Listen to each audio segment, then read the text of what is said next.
নবীজি কিসের তৈরি, নূরের তৈরি না মাটির তৈরি, এইটা নিয়ে কাজ্জার কোনো শেষ নাই। আশ্চর্য কথা, কি দিয়ে বানাইছে, মাটি দিয়ে না নূর দিয়ে বানাইছে, এর ভিত্তিতে মর্যাদা। আল্লাহর কোরআন পুরাটার মধ্যে অগণিত আয়াত আল্লাহ তাআলা রাসূলের মর্যাদার জন্য আল্লাহ তাআলা নির্ধারণ করে বলে রাখছেন। হাদিসে নবীজির অগণিত মর্যাদা আল্লাহ তাআলার পক্ষ থেকে নবী শুনাইয়া রাখছেন। এরপরে আমনে একের ইডার লাগিয়া তো মাথা ব্যথা হইয়া গেল কামনে। কথাটা বুঝছেন না আপনি?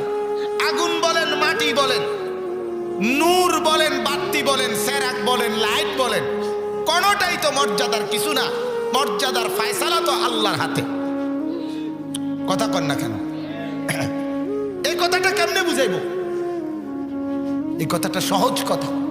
মর্যাদার ভিত্তি তো কি?